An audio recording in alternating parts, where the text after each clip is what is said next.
Štai ir atėjo laikas išminties minutėlį. Praeitą savaitę buvo šiek tiek kitokie video mano YouTube kanale.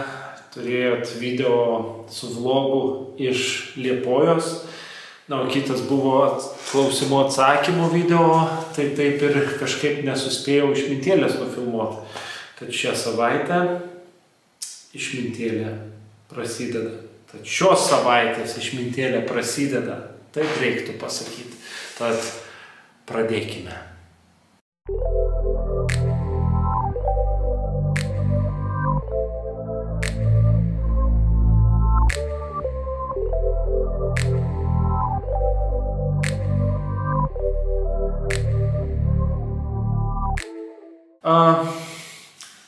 Yra tokia problema.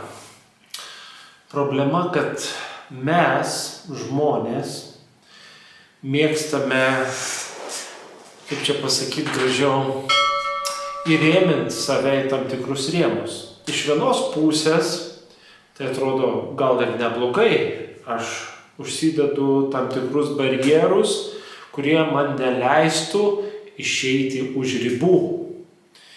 Bet yra kita problema. Neįmanoma tada gaunasi žmogiškai pažiūrėti į kažkokią tam tikrą situaciją, nes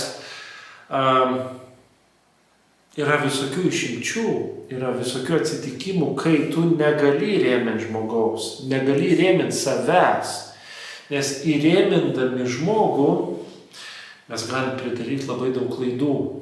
Taigi šios dienos išmintėlė būtent apie tai, nežinau ar suprantate, tikiuosi suprantate, ką aš čia blevizgoju šiandienos pradžioje.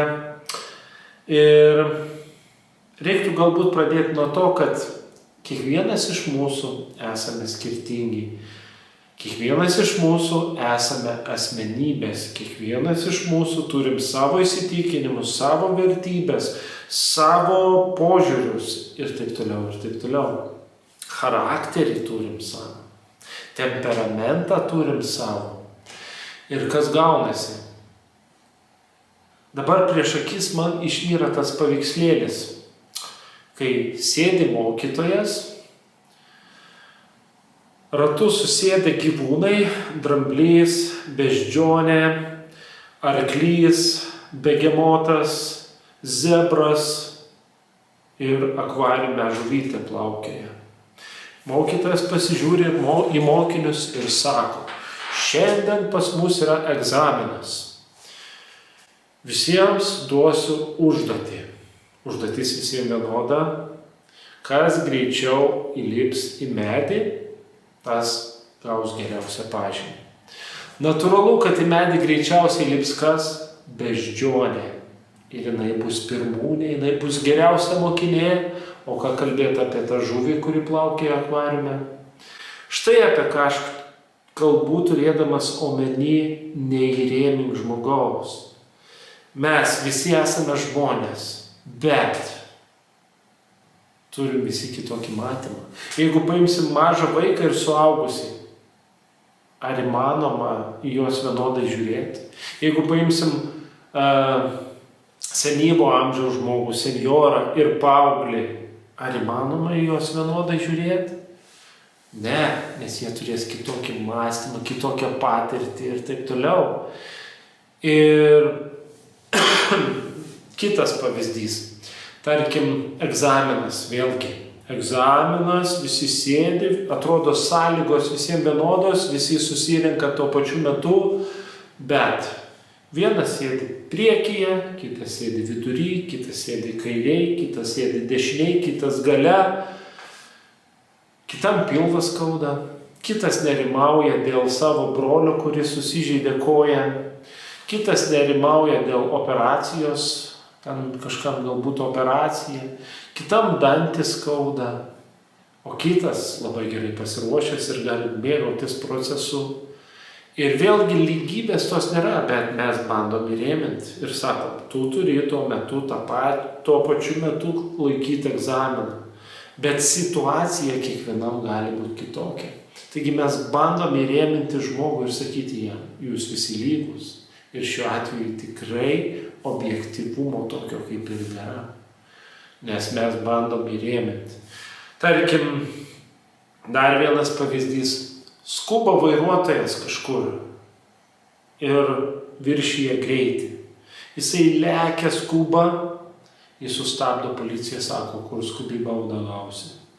Jisai sako, pas man mašinoje mirštantis žmogus. Skubu vežu jį į ligoninę.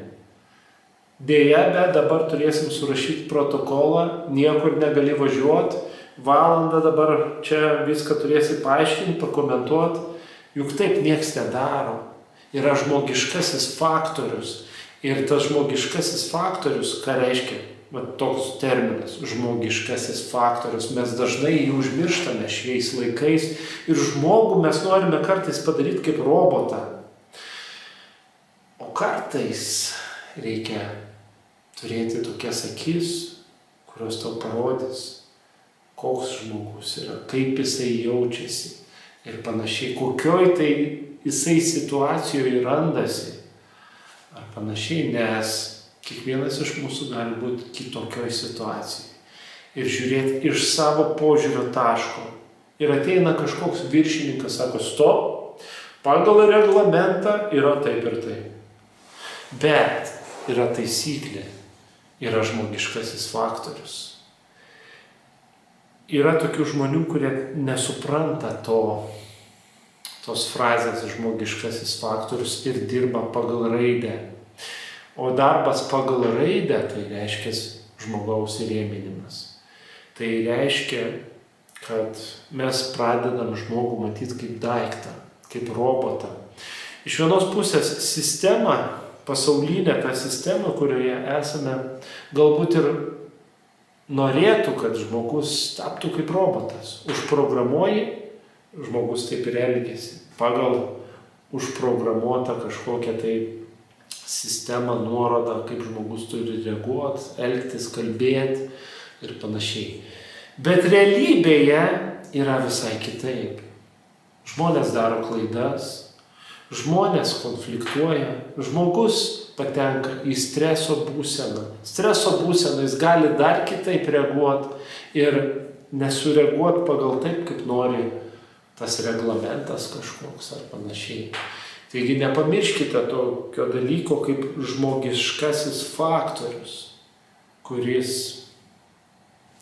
gali parodyti visai kitokią tiesą, visai kitokią galimybę, visai kitokį atsakymą, nei tu norėtum matyti pagal kažkokį tai žurnalą. Kiekvienos išmintėlės tikslas yra pagalvoti apie kažkokį gyvenimišką aspektą. Šiuo atveju noriu jums užduoti klausimą. Kiekvienam iš jūsų, kad kiekvienas turėtumėt galimybę pagalvoti, ar mes įrėminam kitą žmogų, ar mes matome tą žmogų pagal kažkokį pagal kažkokią sistemą, pagal raidę, ar mes jį uždarome į tą dėžutę ir sakom, sėdėk toj dėžutėj, tu negali iš jos išeiti. O galbūt mes kaip tik galim pamatyti už dėžutės ribų, labiau suprasti žmogų, šiuo atveju ir save. Jeigu mes bandysim suprasti pagal reglamentą, ne visais atvejais išeis. Nes vėlgi, čia labai gilus klausimas ir kiekvienas atvejis kitoks. Nėra nei vieno atveju, kurį galėtumėm pasakyti, šitas atvejis yra lygiai toks pats kaip ten. Kodėl negalim tai pasakyti? Ogi todėl, kad kiekvienas žmogus yra kitoks. Nes kiekvienas žmogus yra asmenybė su savo charakteriu. Na ir žinot, ir taip toliau. Tad ar verta rėminti žmogų? Ar verta pamiršti žmogiškai faktorių? Pagalvokit, pamastykite apie tai. Toks ir tikslas šios išmintėlės. Tad einam į pabaigą ir aišku, šita išmintėlė šiek tiek yra įrėminama, nes kaip ir sakiau, pati pradžia buvo sumąstymas, kad išmintėlė bus kaip trumpasis video apie 2 minutės, bet laikui bėgant supratau, kad tokių trumpų neįmanoma daryti. Tai bent kokių 10 minučių išmintėlė. Tai išminties minutėlė yra įrėminta į, kad galima būtų pavadinti išmintėlę arba išminties minutėlę, nes kitaip pavadinimas prarastų prasmę. Tai ką, visiems dar noriu priminti, kad prisijungiau prie Contribui ir visus, kas jaučiat norą paremti šitas mano veiklas, kviečiu į Contribui. Kaip ten nueiti, rasite po šio video apačioje nuorodą, paspaudę galėsite ten mane surasti. Arba tiesiog nueiti į Contribui ir ten paieškoju suvesti Audrius Ivanauskas. Tokiu būdu taip pat galite mane ten rasti ir prisidėti. Tai šiandien noriu padėkoti tradiciškai, kad esat kartu. Na ir jau laikas atsisveikinti. Susitiksim. Gal norėjau sakyti už 2 dienų, bet gal ne už 2. Gal neprisižadėsiu. Iki greito, vienu žodžiu. Ate.